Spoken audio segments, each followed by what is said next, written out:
Smith. This is my show. It's all about me. Alongside me is my partner, Mr. Jerry Drummond.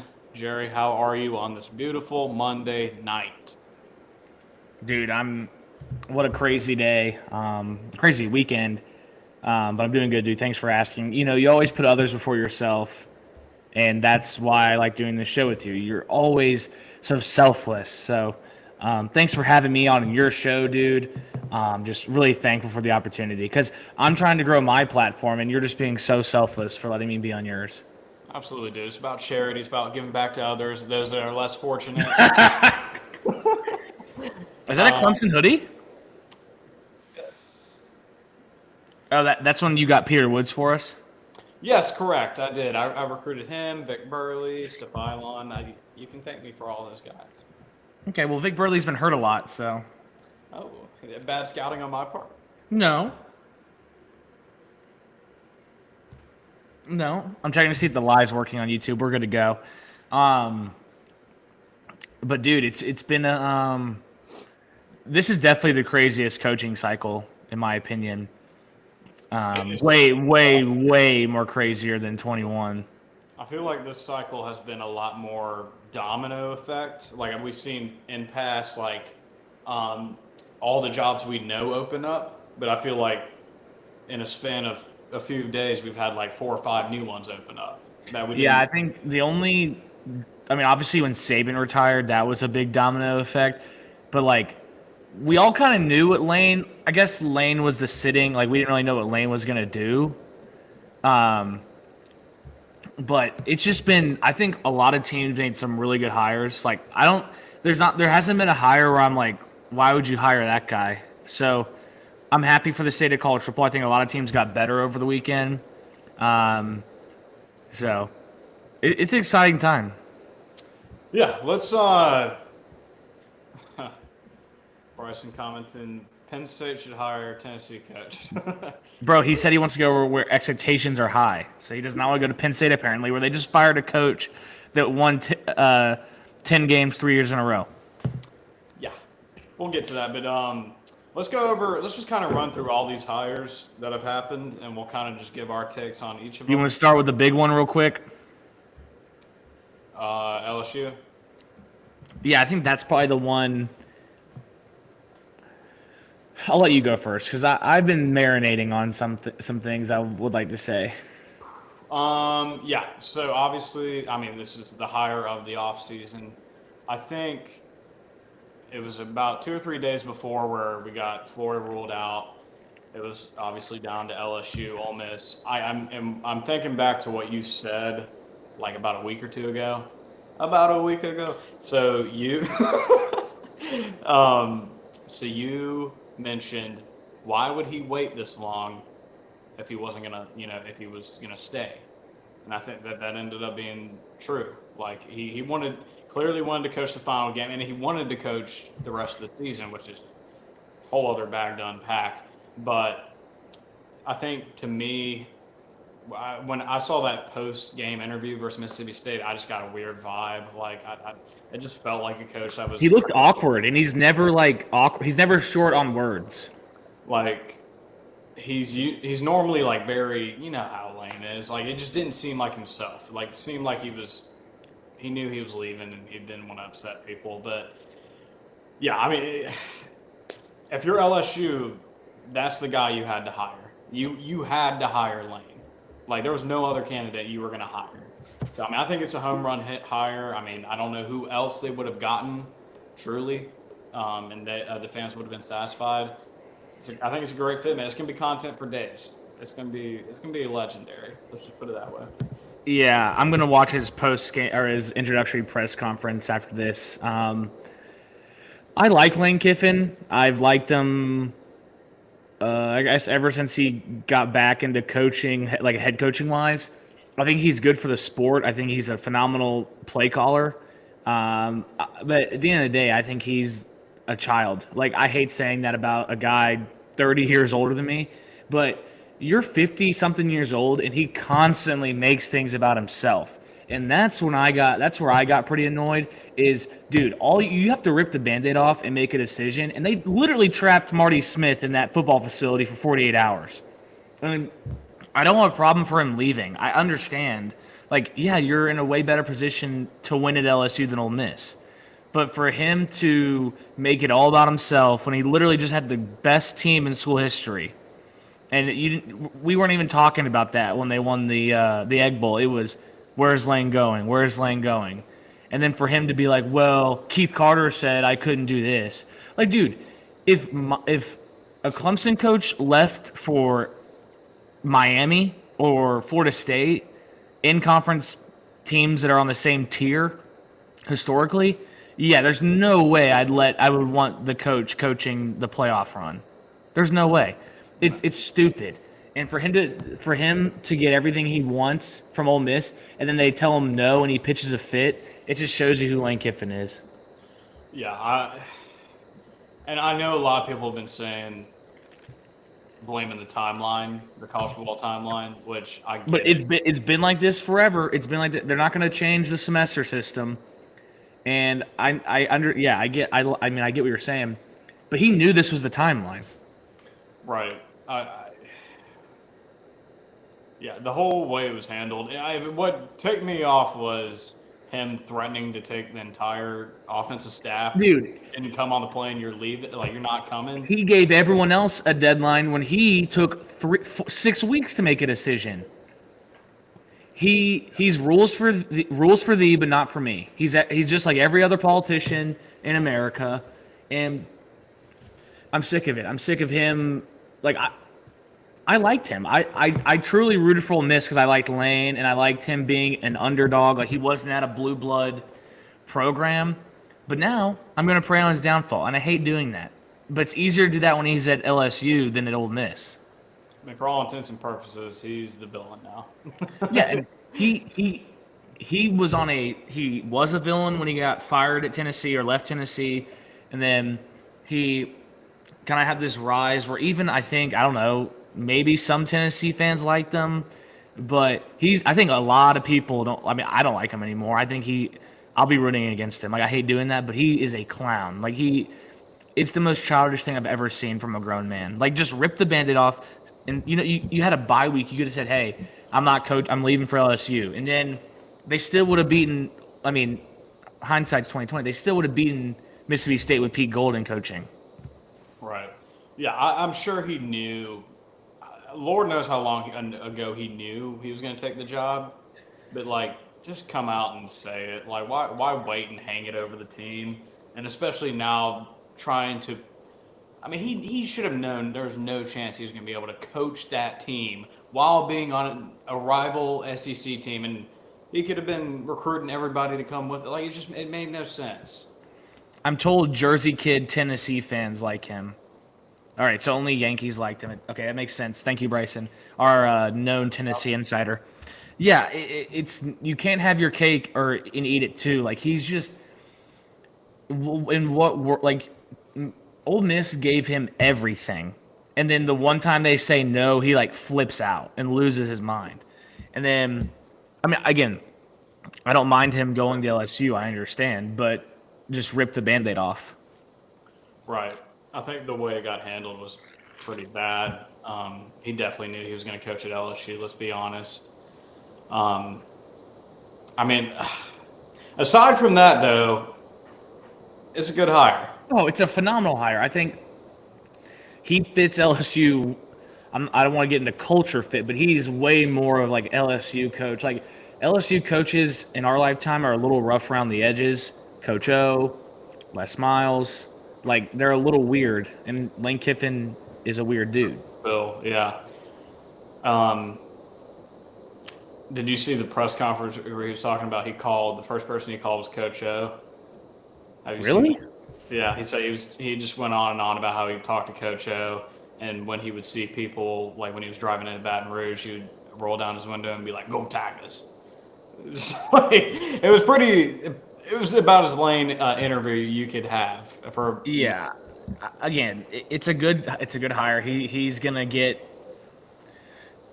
I mean, I'm sure some Ole Miss guys are gonna follow him, and he's gonna have a team in Baton Rouge next year that's primed to win the league, but I'm not trying to. hate on Lane any longer, but what's the biggest game he's won? Georgia last year? Yeah. Yeah, regular season game. Cool. I don't think I don't think he's been to a playoff. No, I mean as a coordinator, but then the real problem is if you want to get into conspiracies, Jimmy Sexton has college football in his palm of his hand because Nick he has all these all these coaches under him, and Nick Saban was like, oh, he should be able to coach the team to the playoff. The same guy that fired Lane Kiffin from being the offensive coordinator when Lane Kiffin took the job at FAU. The same guy is saying that. I think Jimmy Sexton's like literally the agent for all the coaches. Everybody. It's crazy. He talk about a monopoly. I don't think people realize. And I'm just sick of it. It's like in game day is just, oh, why can't Lane coach during the playoff? Like, give me a break. Fun fact: Tennessee alum. I did not know that. Oh well, good for him. Does he give any money back to the school? Yeah. But yeah, I don't want to hate on him any longer. But it's a great hire. Like, he was the number one guy this market, this cycle, and LSU got their guy. I'm sure he's gonna get either, I don't know, maybe it gets Trinidad, or he'll get the top guy in the portal, and he'll have weapons for days, and they'll be good. But I don't know, it just leaves a sour taste in my mouth the way he left. Yeah, I mean, I think we should have known it was going to be like this. Like, it was just leading up to that. Lane loves Lane. Right. I think what I'm curious to see is at Ole Miss, his high school recruiting classes were pretty good, relied more on the portal. Curious to see what kind of philosophy, because I think at LSU you can rely more on that high school, building through the high school ranks, supplementing with the portal. Curious to see how that transition looks. I mean, obviously, probably going to be more portal heavy next year, bringing in some guys. But just curious to see how he recruits the state. We know he can recruit, but I mean, what would you grade this? A plus? I mean, yeah, I don't really like grading. I know you don't like grading stuff, but like, just give us a little grade. I think it's the best hire they could have made. It's fair. Any more on this? Any more thoughts? No, I'm just sick of him. Like, I used to like him. But he opens up at Clemson, so I get to hate him even more. Okay, where could we go next? We could, even though it hasn't happened yet, talk a little Penn State. I think it's almost, I mean, it's kind of a done deal. I heard we're going to rely on Barstool's guys to give us information now? I think it's some of the other, On Three was reporting it. No comment on the Lanestein files. I'm not going to comment on that. Yeah, I've seen that. Touchy subject. I think if you want, I mean, I've seen some stuff from a Barstool guy saying he's leaving. I saw On Three posted. I think it was Nakos reported it. I think Satake is apparently like they're zeroing on him. I want to get your thoughts on that because I have some thoughts. I don't know if he fits. I'm not trying to bring like religion, but he's like a Mormon and he's already coaching at BYU. Like, why would you leave BYU? This has like, obviously not to the same degree, but BK to LSU vibes. Like, just what is this? I just think anywhere you go, I think he's only coached. God, what pot? I think I was listening to Cover 3. He was he was at Oregon State, I think. The only time he's been anywhere other than the West Coast was when he was on the Bengals for a year. How long ago was that? That was 2001. Holy crap! I think BYU, they play a good brand of football. Like, they're very tough. But it's almost like they have to win in a vacuum. Like, they have to dominate time of possession. They play really good defense. Like, they play tough and they don't beat themselves. But like at Penn State, you can't play like that in the Big Ten. No, especially now with Ohio State and Oregon and others getting better. Like, it's just I don't even. It's weird, dude. Like, and the whole talent acquisition for BYU is just unlike any other team in America. You got guys that are on 3-year missions, and half your team's like 25 years old. They Like, come back grown men, and I just I don't know. If I was Penn State, I would like Matt Campbell's out there.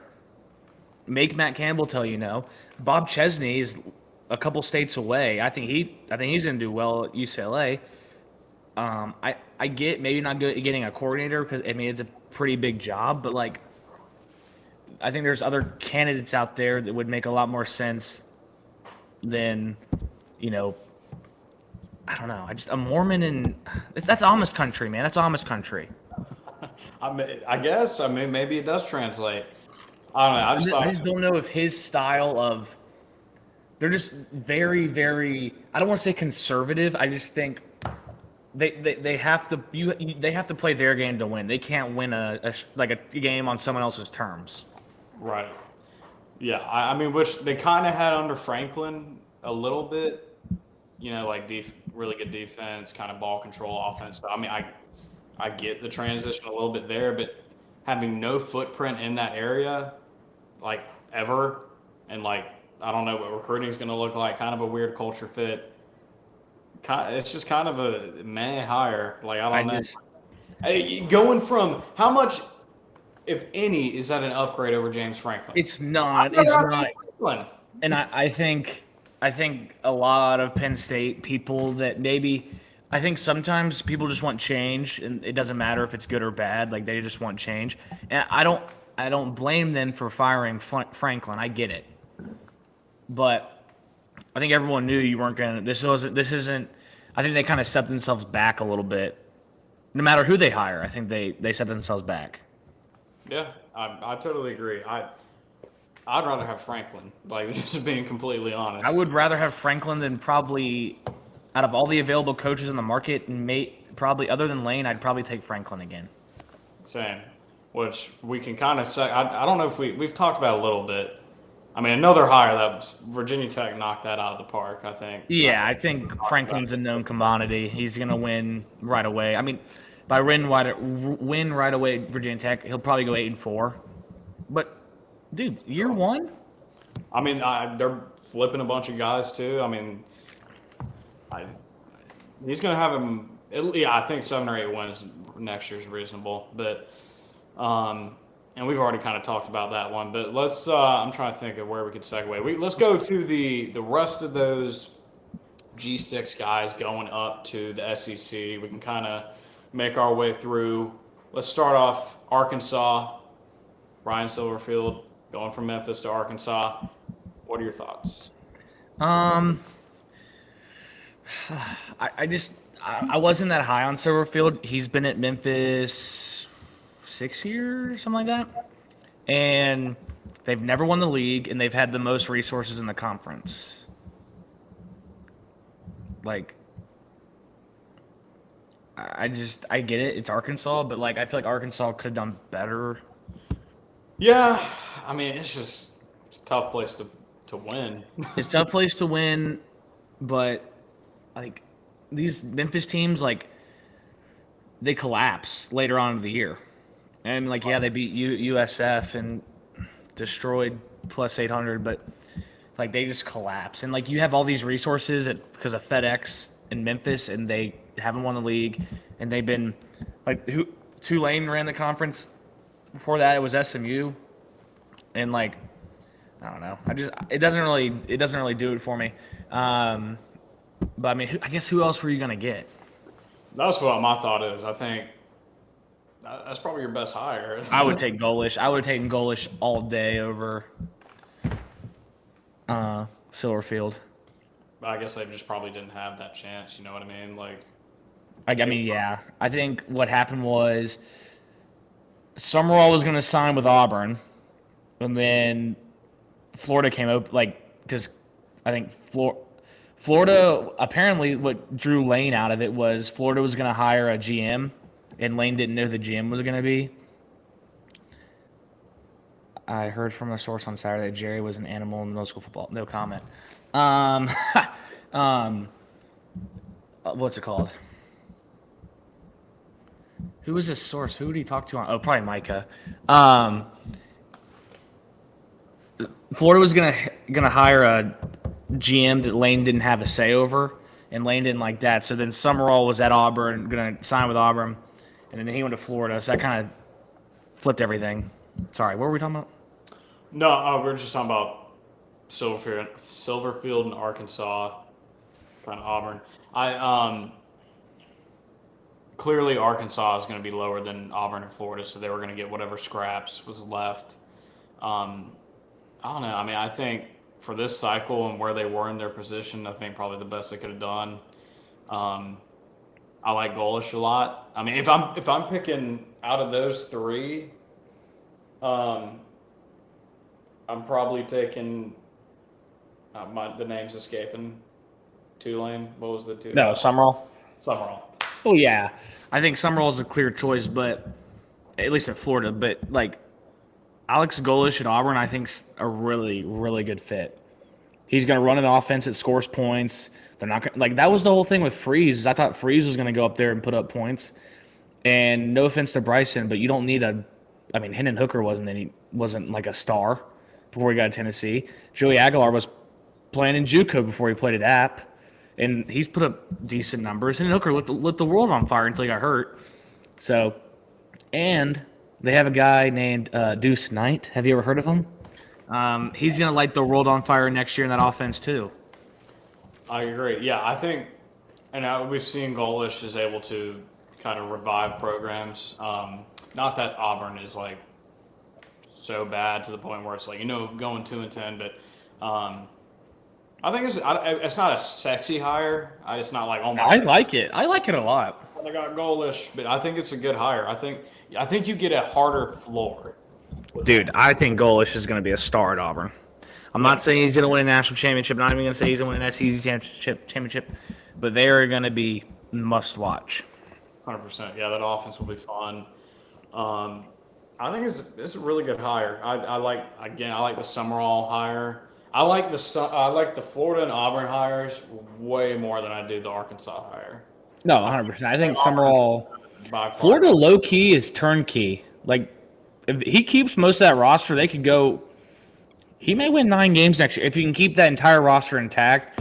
And then who do they go hire at offensive coordinator? I think that's a big thing to keep an eye on. 100%. Yeah, I mean, you got. I believe they're top 12 in the talent composite. Like you got a good little. Back the Brinks truck up for Buster Faulkner at Georgia Tech. He put up 40 on Kirby. We'll see if Dan makes the call. Dude, if Oregon gets Buster Faulkner, maybe wraps. I have been reading some rumors that they're. Who's on their replacement for Stein list? From what I've heard, I think Buster Faulkner is a name to watch, and they're. I mean, obviously, they'll do. I think they're saying they'll look in house, but I think they'll probably never look in house. I'm speaking from experience. That's what I was going to say. I think you know a thing or two about that. We probably won't get a clear picture till a couple weeks. I don't know. I don't know if Dan would ever do this. Mac Leftwich at Texas Tech. Because that's not a lateral move, I think. But it's a veer and shoot. I don't know if Dan would ever want to run that. Yeah, I mean, I feel like Dilly and Stein are more kind of pro style. Stein to me is a multiple guy. Like they're not afraid to run 13 personnel or he uses personnel. I mean, look how he uses Sadiq. I mean, basically ran 13 personnel against Washington and just had Sadiq at receiver. Yeah, I just don't know if Dan usually, like when defensive guys are head coaches and they have to fill a OC vacancy, they get a guy who they hate defending or coaching against. So whoever you think Oregon's given up a lot of points to in recent years. I don't know how I feel about it just because the personnel he had was pretty bad. Or not bad, but not up to the standard he would have liked. Andy Kotelnicki. I just think he's a little too gimmicky for me. Yeah, that's what Like, I was. what's his identity? I don't even know. Have two quarterbacks on the field at the same time? Like, I just They ran so much like reverse stuff and like they couldn't generate any like downfield passing or anything like it was just it's so run based, but he tries to get cute with it. You know what I mean? Like, I think Dan. I don't think he'd get a veer and shoot guy like a Leftwich, but I think Faulkner would be like. I think Dan wants to beat you playing physical, and then if he has to win a shootout, he can. Like I think Dan's ideal offense is probably last year's Oregon team, or right? maybe with Gabriel. Like obviously they upgraded at quarterback, but like that team was able. I think this team is better in winning multiple ways, but that downfield passing game of last year is probably his ideal. They were really explosive last year. 100%. Yeah, I would love Buster Faulkner. I feel like that would probably be the best hire you can make. Chip Kelly. I don't think Lane or Dan is unlikable at all.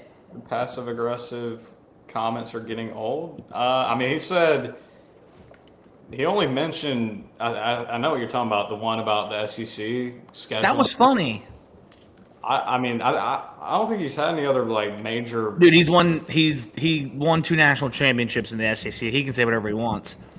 I wouldn't say he's getting super unlikable. I mean, I don't know. I mean, that comes with success. I feel like every coach that starts winning gets crapped on. He can say whatever. He didn't mention it was fine. I'm trying to think who else. Dan. I don't Todd know. Monken, if he doesn't want to coach the Ravens anymore. God, that would actually feed. I don't see him leaving the NFL. I think once you get that age and you're a coordinator in the NFL, you've kind of probably made it. I don't know if you heard me because you're reading the comment, but Chip Kelly. No. No. Even though That'd be weird. you think so? I don't think. I mean, he did give. I'm not trying to bring up Ohio past State, wounds, he was. but dying. also, I want if I would ask Dan one question, it's like, what offensive philosophy gives you the most fits? Like, is it an air raid guy? Is it I think in Dan's heart of hearts, he wants to be multiple.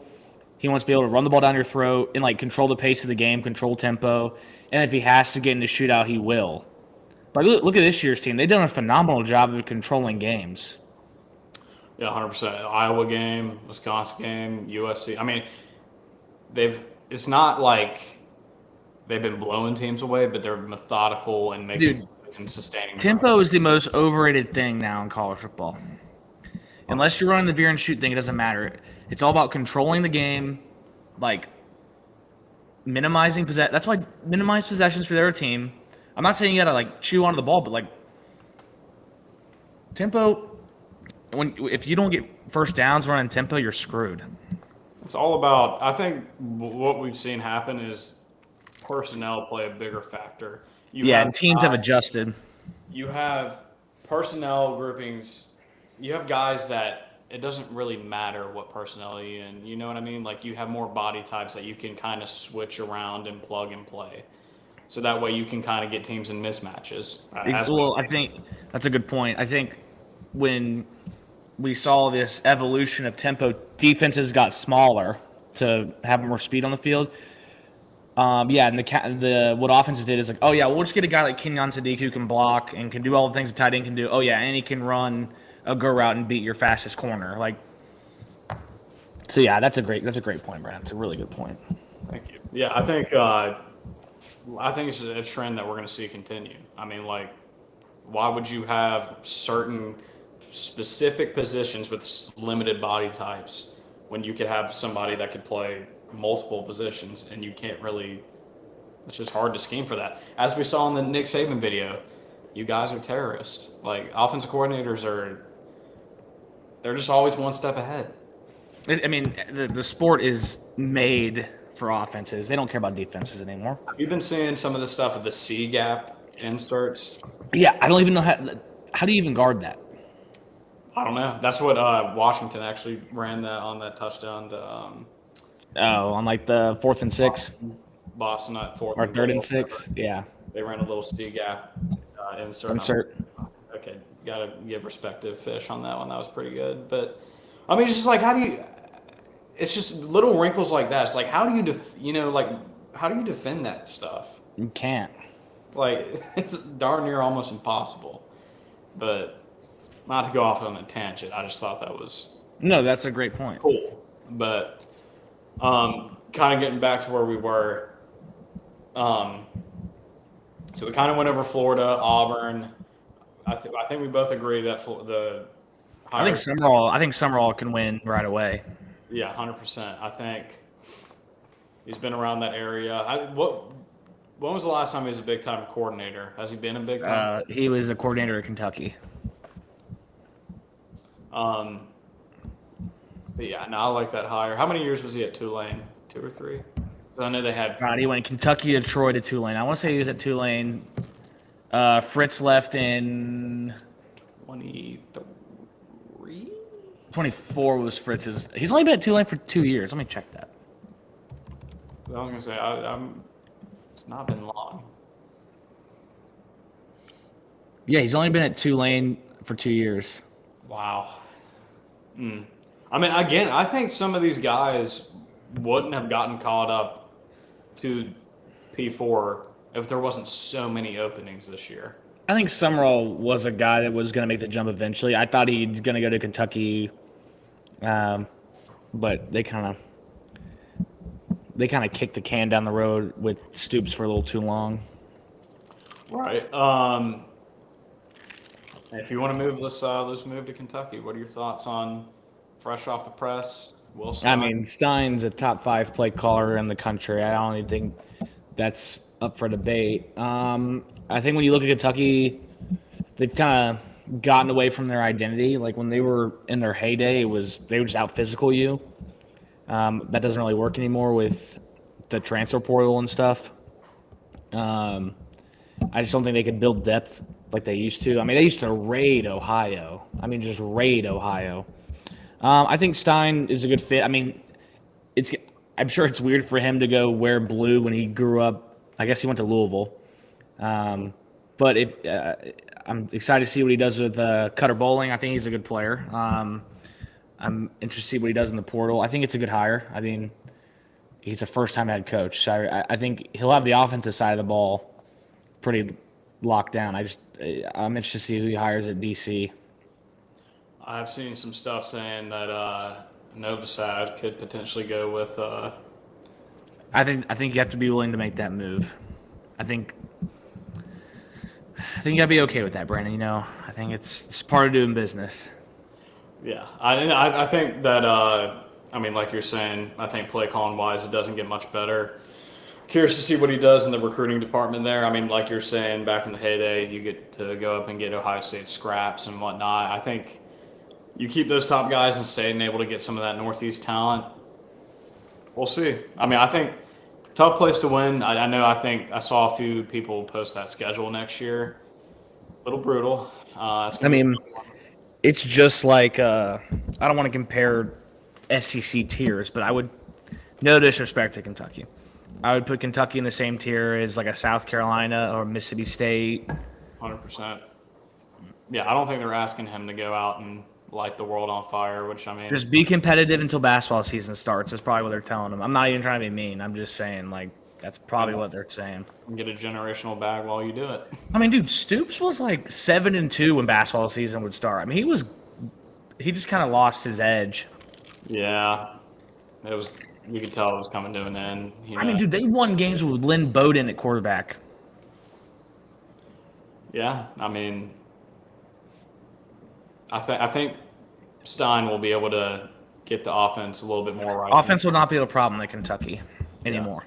Yeah, I think, like you said, the big key will be who's the DC. So yeah, we'll see. I think it's a good hire. I mean, it's about as good as they could have done him or. Unless they could have got Summerall, but I think Stein's a great play caller.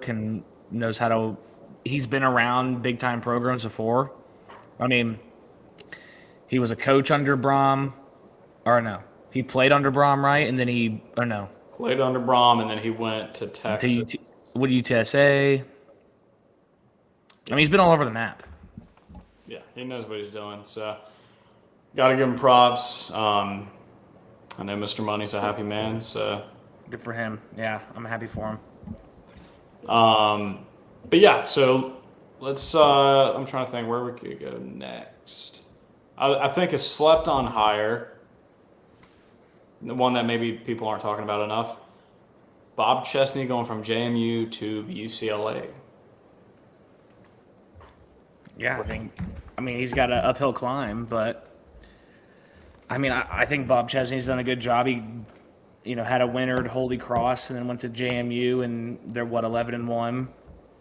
I think just UCLA is a really, really tough job, and I wonder if he keeps. I bet he just keeps that staff or somewhat together, because that staff did a good job holding down the ship. Yeah, no, they were competitive in a few games there. UCLA is tough, man. I mean, you're fighting for recruits. You're fighting for the scraps between UCLA, Oregon, and those other national teams coming in. So, I mean, you already got that for you. It's not. They don't have a whole lot. I know they're moving from the Rose Bowl to, I believe, SoFi. Why are they doing that? I don't know. I guess I think it's like a 40-minute drive from campus. Now it's like a 20-minute. So I guess that's I know. Here's just build an on-campus stadium. Yeah, they got the money. It's not like they don't You have know what I never understood? Like, when I was growing up going to Clemson games, I was like, oh, I thought every school's stadium was just on the middle of their campus. Like, South Carolina is not on their campus. I mean, it's close, but it's not on it. And then, TCU's is right there. Texas's is right there. I'm trying to think wherever. Notre Dame's is right there. So I guess it is a little more common, but it never made sense to me. Why would you have a stadium that far away? I just don't think it doesn't really build a home field advantage. Right. Yeah, I think I'm curious to see what the percentage is. I know States is not. Yeah, States is on the near PNC. I'm gonna say how many colleges have a football campus. I'm gonna Google this. I know Austin does not. You gotta go over the river. What's that, like a 5-minute drive? Yeah, that's not crazy. It's like a 10-15-minute walk. I'm curious what that percentage is. God, this is just the most autistic thing ever, but.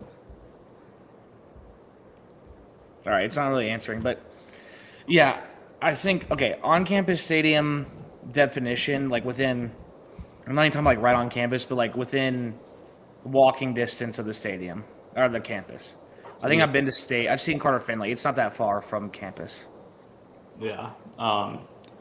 It would be a hefty walk, but I don't know.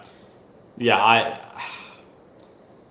we'll see, man. I think, obviously he can develop talent. Took over what Sig left over and kept it rolling, so clearly he knows what he's doing. I think it's one of the better hires that UCLA could have made. That was probably the best hire they could have made. I thought they were going to get Jim Mora, somebody. Yeah, that would have been crazy. But good hire. We'll see what he does. It's going to be an uphill battle. But another crazy one in the Big Ten. Pat Fitzgerald is back. I like this one a lot. What are your thoughts on it? He knows how to recruit Chicago. And he won't have the academic limitations he had at Northwestern. It's been, 2 or 3 years now he's been out? Yeah, I feel bad. I've always thought his teams played a good brand of football. It wasn't pretty, but they found ways to win. Yeah, if you're taking Northwestern to the Big Ten championship, COVID doesn't count, but yeah. You're doing something right. So, it always felt with Jonathan Smith. It was just a weird, just didn't feel right. Didn't he go to Michigan State? No, he was actually an Oregon State alum. Damn, and he left? Mm-hmm. Crazy. Messed up, bro. Yeah, I know. You would never. That's why I don't think Brom's leaving Louisville. I know we saw that. I just Dilly wasn't going to leave Arizona State. If I was the coach of Clemson, dude, there's not enough money in the world. And I guess Stein maybe thinks, I mean, this is so far down the road. Maybe if he does really good at Kentucky, I mean, would you move from Kentucky to Louisville if it like your alma mater came I mean, out? he is an alum. I mean, like, is that something do you think? I mean, to me, being a Clemson alum means a lot to me. To some people, it's just a piece of paper. They don't really care. Like, I know a bunch of guys that are coaching that were student assistants at Clemson, not even the one that we all think of. There's been guys that have been following their journey since like 2018 when they graduated and they were student assistants. One of them was on the Ole Miss staff, now he's at LSU. So some people, it's like, I'll coach anywhere. Granted, I don't think he's had the opportunity to come back. Sawyer Jordan, he's the inside receivers coach at LSU now. But I don't know. For me, when I see a guy coaching as alma mater, I'm like, unless it's like, no, yeah. If I was at Clemson, I'm already at a top 20 job already. Like, what else am I gonna go? But like, maybe if you're at a lower tier and you're like, oh well, this job is like generational wealth. Yeah, I understand that. But Brom's already gonna he's already got an extension. Like, I don't know. I don't see him leaving anytime soon. I never really bought into him leaving to go to Florida or Penn State. Yeah, I don't think that's happening, but just curious thought. But who were we talking? Yeah, Pat Fitzgerald. I like that hire. Not a sexy name either, but I think somebody that can win there, have a nice floor. What else we got? Who do you think? I mean, obviously, probably the easiest answer is Lane, but who do you think has the most success year one? Ooh. Outside of Lane, we'll say. Outside of Lane. I'm gonna go Summerall. Well, I guess we gotta say, what is the definition of success? Right. Are we doing it based off of like what the school's expectations are, or what? I think for Summerall to have a success, he's got to go 9-3. Yeah. I think for Golish to have success, he's got to be able to show he can win 1 or 2 games he's not supposed to, make a decent bowl, go 7-5, and show he can recruit well.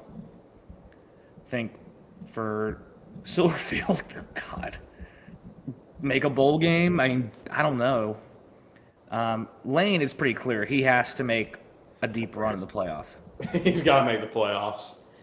And what I will say to Lane, I mean, he doesn't watch, but I just hope he knows what he just did at Ole Miss is the expectation year in and year out at LSU. Yeah. I mean, I guess he knows he wouldn't have taken it. Like, I just, the grass isn't always greener. yeah. I mean, this is you know, Lane saw that as a challenge and an opportunity. Like, oh, they think, oh, this is gonna be too much for me. Like, you definitely know he was like, oh yeah, watch this. He was thinking. I think he'll win. I just don't. I mean, have we seen him recruit high school really well? Yeah, I mean, granted, I know LSU is easier to recruit to. Yes. So I don't know how much of that plays a factor. I don't know. He hasn't really I don't know if he's ever gotten a top 10 class. I think his Ole Miss classes were usually. I don't think he's gotten outside of Matt Corral. I think all of his quarterbacks were transfer guys. Yeah, I believe so. Yeah, that's the one question I have is, what is that high school recruiting going to look like? Is he going to be able to land consistent top 5, top 7 classes? Because we haven't seen him have to do it. Yeah. I'm more worried about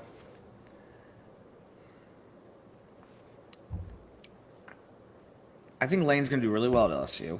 I just don't know. It's just so hard to win a national title these days. It was hard in the 4 team, but like all you had to do in the 4 team. I mean, I'm saying like this is easy. Like there wasn't a 2-loss Ohio State team in the 4 team.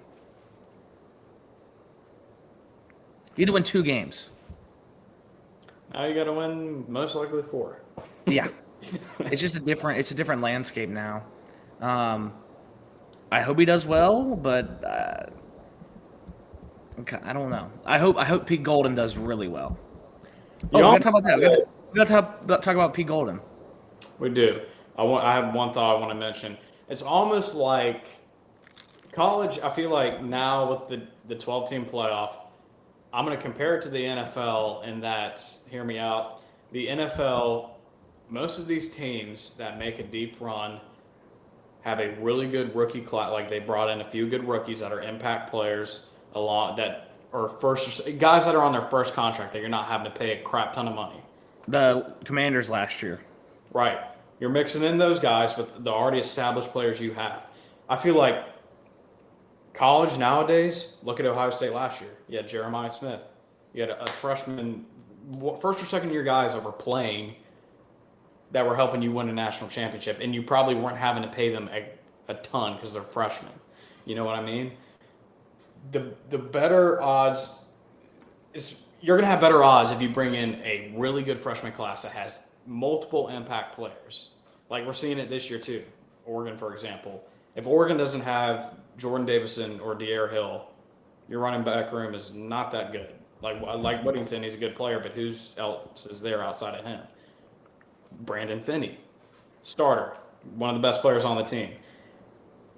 It's almost gotten to the point where you have to hit on those freshman classes. You got to have guys that can play for you right away, and that you're not having to shell out a crap ton of money for NIL because they're freshmen. And you need them at key positions. It's, I guess it's key skill positions. I don't know if you can really rely on a freshman tackle. not really. I mean, you may get a Panay Sewell or somebody like that here and there that can plug and play, but I mean, you saw with Dylan Stewart last year. I mean, he came in and played right away. I'm not saying Edge rushers, yeah, a little different. a little different, but you see my comparison. What I'm trying to get at, like it's almost a right place, right time. You got to just kind of get lucky. I mean, no disrespect to Will Howard, he won a national championship. Like solid player, but I mean, I think the days of having to win. I don't want. I mean, during the 4 team, I mean, elite quarterbacks were winning national championships, and now I don't. I guess it's so much of a grind that you can't. I don't know. I don't know where I was really going. No, I mean Stetson Bennett, like elite college quarterback. It's truly it comes down to the teams that have the most playable depth. I mean, it's Yeah. what does your team look like? I don't care what your team looks like 1 through 22. What does your team look like 23 through 44? Especially with the portal. It's how can you stack depth? How can you, I don't want to say hide guys, but let's say you have a freshman that's gonna be good, but you have to play him to see, what his traits are that translated. How do you hide him so he doesn't get poached? And how do you tell him like, hey man, like you're almost there, but we need you in the weight room another year? That's the biggest thing that I like looking at is like Clemson, just for example, the team I follow the most. There's a couple guys I'm like, ooh, I like his piece. I like the pieces that he has, his tangibles, but he's not there yet. Like he's just not there yet. Like Gideon Davidson, I think, shown flashes. He's just not there yet. Braden Jacobs is another guy. I mean, he's gonna be a freak. Corian Gibson's a redshirt freshman, but like those guys, Christian Betancourt, have really come on late. So it's like, how do you develop those freshmen that year one they may not be, right out the gate playing, but how do you develop your program? How do you hide those guys a little bit? No, it's valid. I mean, completely agree with that. And I think what we have seen with NIL being a big thing, all of these freshmen that end up playing are usually they're the guys on signing day where it's coming down to 3 teams. You don't know who they're going to get, and it's all revolving around NIL deals. You can tell it's the impact freshmen are usually guys where there's teams that are all in on that guy, and they're trying to do whatever it takes to land them. You know what I mean? Like, yeah, I guess you don't really see guys that they know who's going to be impact. I guess Jeremiah Smith, he was committed to Ohio State for a good bit, though, right? But I know signing day, he was like this close to flipping to Miami. And I don't know if you saw the presser with Ryan Day on that signing day. Oh, yeah. He He got committed. up to the podium was like, oh my God. Like you could tell they had gone through a battle. Like I guess that's a good point. I'm trying to think I guess, like these I'm not departments. saying. I don't want to. I had a thought. But No, go ahead. Go ahead. I was just gonna say these departments and recruiting staffs get these kids in so much, like, and get to see them work out way more than we get to go see them. You know what I mean? Like they know. I guarantee you, most of these staffs know. Like, okay, this kid's gonna play day one. You know what I I mean? actually have a good point about that. All right, so when I was at Clemson, I got to interview Jordan Sorrells, who's the GM for when I was working in the athletic communications. And I asked him, like, in the recruiting process, how can you know when a guy is going to be able to play right away? And how are you going to know when a guy's a developmental project? He said, or like a dude that's going to be good, just going to take time. He told me you kind of know right away. Like, he told me when he saw Trevor Lawrence for the first time, he knew, like, without a doubt. Christian Wilkins for the first time. I want to say, let me pull up some quotes, but I think he was saying the key to really separates, I guess, when Clemson its heyday was the guys that were under the radar. Ryan Carter, big example. Like, I don't know. That always fascinated me too. Is like, how do you? It's because it's a gamble.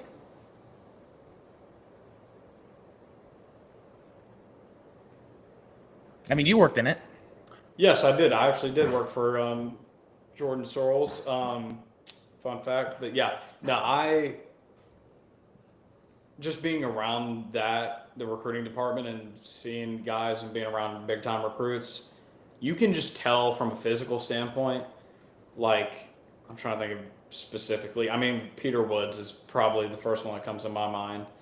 You could just like from a physical standpoint, he was built like a freaking 23-year-old when he stepped on campus as a freshman. Like there's just guys that have physical traits that are more far along. I think of like Colin Simmons, Decorian Moore. I mean, you got these guys that, and it's just like recruiting and scouting is getting so good that like, I mean, you've seen the statistics about 5 stars making it to the NFL draft. They keep getting better, better, better.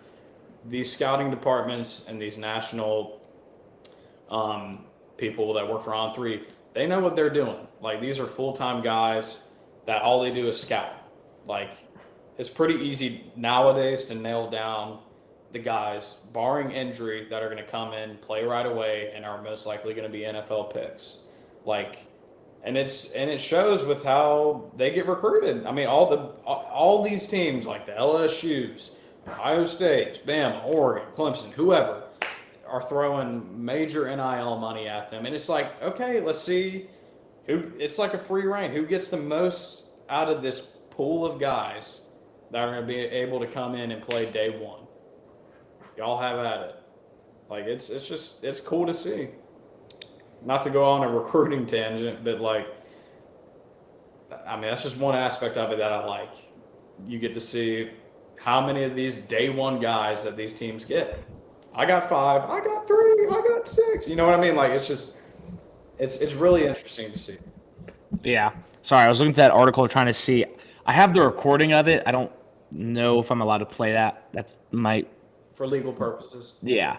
But I do remember her telling me something similar. Where he was like, obviously, when you get a freshman, you don't think like if you're relying on freshmen to contribute to your team, probably not good. Like you got to build depth and stuff. But I'm not. You know what I'm saying? Like you gotta build depth. You gotta build a program. These teams need them. You know what I mean? Like yeah. But it makes it more legal. If you rely on a freshman in a position of need, you are in trouble. But like I said, like Trevor Lawrence beat out Kelly Bryant. Jeremiah Smith was already in a stacked receiving room, and just he's the best player. Cream rose to the top. Exactly. Dexter Lawrence, like that guy was a day one starter, not even. But like, I think it's interesting. There's so much pressure on these guys to hit, and somehow they still do. telling you, man, you say what you want about kids being soft, NIL's ruined it, all you know what I mean, but like the amount of pressure and spotlight you have nowadays compared to, I mean, even 10 years ago, 15 years ago, it's not even the same. Like you're basically, some of these kids are like NFL level famous coming out of high school. No, 100%. Like you just didn't have that, you know, up until recent. Like it's just And it's insane. it's different, man. Not to, I mean, I know we went just down a recruiting, Yeah, golly, we went around a rabbit hole. little Monday shenanigans. That was fun though. I like that was how we were stemming. That was good talk. That was good ball. That was good. That was good. Little insight into talent acquisition. I think it was a good topic, good discussion. That was good. That was fun. But yeah, so back. Oh God, who were we talking about? We already talked about the SEC guys. We may have just hit all the points. I think we basically got everybody. I think. Yeah, I think. I mean, those are main talking points. Oh, Pete Golding. I don't know if we talked about. What do you think about? I mean, they announced it like hour or was it the same day as Lane that they announced? Oh yeah, it was within hours. I mean, I think it's fine. I hope he does well. He's gonna have a massive chip on his shoulder. 100%. Yeah, he's definitely never been a head coach, I believe. No. We'll see, man. I don't know. I mean, at least they were quick about it. At least they He recruits high school pretty well. He's been around Saban, so I trust him. Yeah, the Saban tree definitely plays a part there. Yeah, I mean, he's definitely got, like you said, chip on his shoulder. I think we'll see. I mean, I don't know. It just happened so quick. It's just like, didn't even have time to say, fire up the coaching board. They just went, right at it. I mean, it's kind of the same thing with Cristobal. I mean, they were like, yeah, we're promoting him. He's the clear guy. So who knows? We'll see. May end up being good. I hope it is. But any other? No, man. I think that was pretty in depth. We hit a lot of subjects. God, yeah, that was good talk. And then we'll probably get some conference preview stuff out later this week. But yeah, and do you want to hit on any of the games or nah? Nah, man. The coaching carousel was king today. Absolutely. Let's check Twitter and make sure nothing's happened real quick. Not that it has, but I just want to make sure we're giving our viewers the best. Okay. Nothing that I've seen. Still saying Sataki's the guy, but all right. Yeah, so I think that about does it. Man, it's been a wild couple days. This is what college football is all about. This is definitely one of the best times of year. Excited for this playoff. Got a lot of content still to come. But any other final thoughts you got? No, I appreciate you having me on your show. Absolutely, all about me. All right, y'all. Thank you for tuning in. Peace out. Make sure to catch some more content later.